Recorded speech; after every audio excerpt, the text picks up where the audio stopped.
সাত সকালে ভবানীপুরে ব্যস্ত রাস্তায় একেবারে ভেঙে পড়ল তরুণ। আর সরাসরি আপনাদের ঘটনাস্থলের দিকে নিয়ে যায় আমাদের প্রতিনিধি আবির দত্ত রয়েছেন আমাদের সঙ্গে। আবির, কিভাবে ভেঙে পড়লো এই তরুণ? কেউ কি আহত হয়েছেন? দেখো, তোমাকে শুরুতেই ছবিটা দেখাবো। আমরা দাঁড়িয়ে রয়েছি ভবানীপুরে এবং ভবানীপুরের এই দেবেন্দ্র ঘোষ রোড। সেখানে ইতিমধ্যে এই যে জায়গার সামনে আমরা দেখতে পাচ্ছি, অভিজিৎ দত্ত আমার ক্যামেরা পার্সন দেখাচ্ছে, এই জায়গাতেই শতাব্দী প্রাচীন একটি তোরণ ছিল। সেই তোরণটি হঠাৎ করেই ভেঙে পড়ে। সকাল 7টা নাগাদ এই তোরণ যখন ভেঙে পড়ে, তারপর এখানে খবর দেওয়া হয় পুলিশকে। পুলিশ, কলকাতা পুরসভার এবং কলকাতা পুলিশের ডিএমজি তারাও এসে পৌঁছন। ইতিমধ্যে দেখা যাচ্ছে যে এই যে তোরণের অংশ সেগুলো এখানে পড়ে রয়েছে। আশঙ্কার জায়গা এটাই যে পাশে এখানে স্লাম এরিয়া রয়েছে, অনেকেই এখানে থাকেন যারা স্থানীয়রা। তাদের সাথে একবার আমরা কথা বলবো যে ঠিক কখন হলো এবং কতটা আশঙ্কার জায়গা ছিল, যেখানে আশেপাশে অনেকেই ছিলেন। আশেপাশে এটা আমাদের এখানে 1 নম্বর এবং 3 নম্বর দেবেন্দ্র ঘোষ স্লাম এরিয়া আছে। প্রায় এখানে না তো না প্রায় 700-800 লোক থাকে। সকালবেলা 7টা 10-এ এইটা যে শতাব্দী প্রাচীন গেটটা যে ভেঙে পড়েছে, সকালবেলা ঠিক 7টা 10-এ আমাকে এখান থেকে এরা সব খবর দিল। খবর দেওয়ার পর আমি এখানে 7টা সাড়ে 7টার মধ্যে আমি এখানে। কেন ভাঙলো? বৃষ্টি নেই, কিচ্ছু নেই, কিন্তু পুরোনো দেওয়াল 25 ইঞ্চি দেওয়াল, 25 ইঞ্চির ওপরে যে তরুণটা ছিল ওইটাও 25 ইঞ্চি ছিল, ক্র্যাক হয়ে গেছিলো। এখান থেকে যাওয়া আসা গাড়ি করে হতে হতে ভাইব্রেশনে ভেঙেছে। ঠিক আছে, কিছুদিন হ্যাঁ, ওটাও রিপেয়ার করেছিল ওরা, কিন্তু থাকে নাকি এত বড় গেট কখনো। বিধানসভা ভোটের আগে এবার পরিবর্তন যাত্রা বের করতে চলেছে বিজেপি। আগামী 1 মার্চ রাজ্যের 9 জেলার 9 জায়গা থেকে পরিবর্তন যাত্রা বের হবে। সূত্রের খবর 5 বা 6 মার্চ কোচবিহারে পরিবর্তন যাত্রায় যোগ দেবেন নরেন্দ্র মোদী। শেষে ব্রিগেডে সভাও করবে গেরুয়া শিবির। সেখানেও মূল বক্তা প্রধানমন্ত্রী। যদিও এই কর্মসূচিকে গুরুত্ব দিতে নারাজ তৃণমূল কংগ্রেস। ভোটমুখী পশ্চিমবঙ্গে নতুন কর্মসূচি নিয়ে ময়দানে নামছে বিজেপি। পরিবর্তন যাত্রা। মার্চের প্রথম সপ্তাহে বিধানসভা ভোটের দিনক্ষণ ঘোষণা হতে পারে বলে সূত্রের খবর। আর মার্চের শুরুতেই বিজেপিও এরাজ্যে পরিবর্তন যাত্রা শুরু করতে চলেছে বলে সূত্রের খবর, যাতে অংশ নিতে রাজ্যে আসবেন নরেন্দ্র মোদী। ভোট আসতেই বিজেপি আঁকড়ে ধরল তাদের বহু পুরনো পরীক্ষিত অস্ত্র রথযাত্রা। যদিও এবার তার পোশাকি নাম রাখা হয়েছে পরিবর্তন যাত্রা। বিজেপি সূত্রে খবর, 1 ও 2 মার্চ রাজ্যের 9 জেলার 9টি প্রান্ত থেকে শুরু হবে এই কর্মসূচি। কোচবিহার, উত্তর দিনাজপুরের ইসলামপুর, বীরভূমের হাসন, পশ্চিম বর্ধমানের কুলটি, নদিয়ার কৃষ্ণনগর, উত্তর 24 পরগনার সন্দেশখালী, দক্ষিণ 24 পরগনার রায়দিঘি, হাওড়ার আমতা ও পশ্চিম মেদিনীপুরের গড়বেতা থেকে কলকাতার উদ্দেশ্যে রওনা দেবে 9টি সুসজ্জিত গাড়ি। রাজ্যের মোট 294টি বিধানসভা কেন্দ্রই ছুঁয়ে যাবে বিজেপির এই কর্মসূচি। ये रथ यात्रा नहीं, परिवर्तन यात्रा है। परिवर्तन यात्रा है, इसमें सार्वजनिक रूप से होगा। जहां जहां चुनाव होता है, परिवर्तन यात्रा या चुनाव जीतने की संकल्प यात्रा होता है। ये जिस तरीके से सब राज्यों में होता है, यहाँ भी होता है।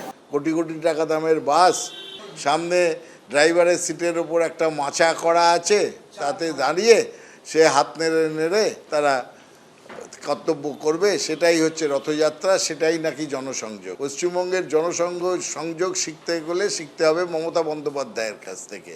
সবথেকে বড় কথা, বিজেপির প্রোগ্রামগুলোর গাল ভরা নাম, কিন্তু শূন্য সেসব অনুষ্ঠান। বিজেপি সূত্রে খবর, 5 বা 6 মার্চ কোচবিহারে পরিবর্তন যাত্রায় অংশ নেবেন প্রধানমন্ত্রী নরেন্দ্র মোদী। সেখানে একটি জনসভা করারও কথা রয়েছে তার। সূত্রের খবর, 5টি গাড়ি ব্রিগেডে পৌঁছে যাবার পর 13, 14 বা 15 মার্চের মধ্যে একদিন ব্রিগেডে সভা করবে বিজেপি। সেই সভাতেও প্রধান বক্তা হিসেবে থাকার কথা রয়েছে নরেন্দ্র মোদীর। তবে এই কর্মসূচির উদ্বোধনী অনুষ্ঠানে কেন্দ্রীয় স্বরাষ্ট্রমন্ত্রী অমিত শাহ, সর্বভারতীয় সভাপতি নীতিন নবীন, প্রতিরক্ষা মন্ত্রী রাজনাথ সিং, কেন্দ্রীয় সড়ক ও পরিবহন মন্ত্রী নীতিন গডকরি, জেপি নাড্ডা, ধর্মেন্দ্র প্রধান, দেবেন্দ্র ফড়নবিশ, শিবরাজ সিং চৌহানের মতো একঝাঁক কেন্দ্রীয় মন্ত্রী ও নেতাকে আনা হবে বলে বিজেপি সূত্রে খবর। মোট 9টি যাত্রা শুরু হচ্ছে, প্রায় 5000 কিলোমিটারের বেশি, বিভিন্ন পথ দিয়ে।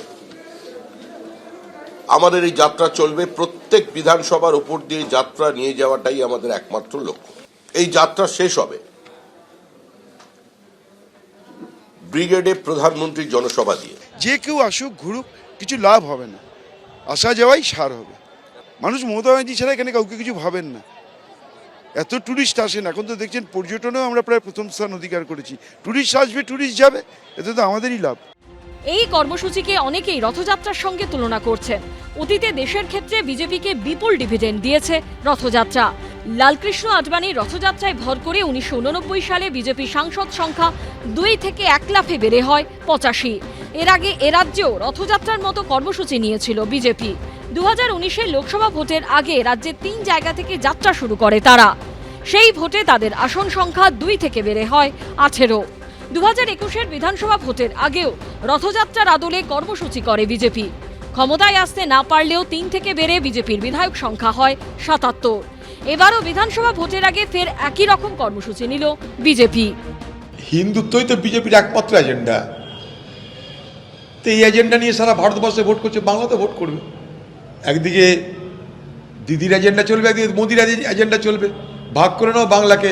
গোটা রাজ্যটাকে এই সমস্ত মানুষের কাজ, জীবিকা, ভবিষ্যৎ, লেখাপড়া এখান থেকে সরিয়ে এনে রথ আর মন্দিরের মধ্যে যারা আটকে দিতে চায় তারা মানুষের অগ্রগতিকেই রোধ করে। বিজেপি সেই শক্তি তৃণমূলের সুবিধার্থে এই সুযোগ পাচ্ছে। সূত্রের খবর, 1 ও 2 মার্চ বিজেপির কর্মসূচি চলবে।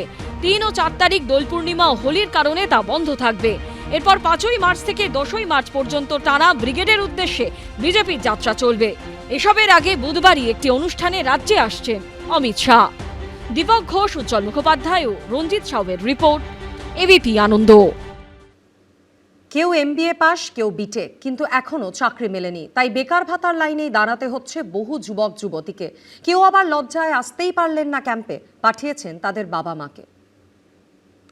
MBA হয়ে গেছে, এখন বসে আছি। আমি বিটেক করেছি কেমিক্যাল ইঞ্জিনিয়ারিংয়ে NIT দিল্লি থেকে। পছন্দের পেশা বেছে নেবেন, ভালো চাকরি করবেন, রোজগার করে নিজের পায়ে দাঁড়াবেন, পরিবারকে ভালো রাখবেন, এই ছিল স্বপ্ন। আর স্বপ্ন পূরণের জন্য দরকার ছিল একটা চাকরি, যা এই উচ্চশিক্ষিত তরুণ তরুণীরা পাননি। অগত্যা রাজ্য সরকারের 1,500 টাকার ভাতার জন্য দাঁড়াতে হয়েছে লাইনে। টালিগঞ্জে দুর্গাপুর, রায়গঞ্জ, কোচবিহার, শহর থেকে জেলা, মঙ্গলবার একই ছবি দেখা গেল সর্বোচ্চ। কেউ MBA পাশ করে বসে আছেন, তো কেউ বিটেক। যাদের ইন্টারভিউয়ের লাইনে থাকার কথা ছিল তারা যুবসাথীর রেজিস্ট্রেশন ক্যাম্পের লাইনে। যেমন টালিগঞ্জের বাসিন্দা এই তরুণী MBA পাশ করেছেন, এখনো চাকরি জোটেনি, তাই বাধ্য হয়ে যুবসাথীর জন্য লাইনে দাঁড়িয়েছেন। তবে তার সাফ কথা, ভাতা কখনো চাকরির বিকল্প হতে পারে না। MBA হয়ে গেছে, এখন বসে আছি। এটা চাকরির বিকল্প হতে পারে এই ভাতা?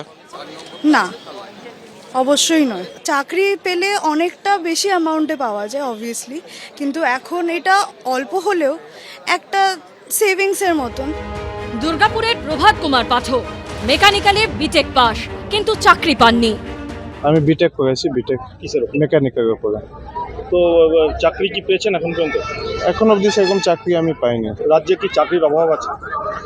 রাজ্যে তো এখন চাকরির অভাব আছে, তো আমরা পাচ্ছি না। যুবসাথীর ফর্ম তুলতে এসেছি, দেখছি মমতা দিদি খুব ভালো মতো একটা ব্যবস্থা করে দিয়েছেন, ভালোই একটা পাওয়া যাচ্ছে আর কি। এমনও অনেকে আছেন যারা লজ্জায় নিজে আসতে পারেননি, পাঠিয়েছেন বাবা মাকে। যে ছবি ধরা পড়েছে টালিগঞ্জের রানীকুঠিতে। কেউ কেউ লজ্জায় মুখ লুকোচ্ছেন, আবার কেউ কেউ নিজে না এসে অভিভাবকদের পাঠাচ্ছেন। যুবসাথীর এই যে ফর্ম সংগ্রহকে ঘিরে এমন নানা ছবি উঠে আসছে আনাচে কানাচে। আমার ছেলের জন্য এসেছি।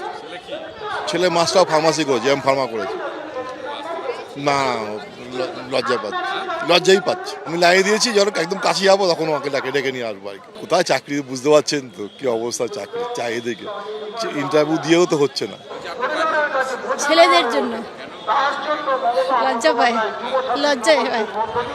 লজ্জা পায়, এত লোকের মধ্যে আসবে না, এমনি আমাকে দিয়ে চলে গেছে।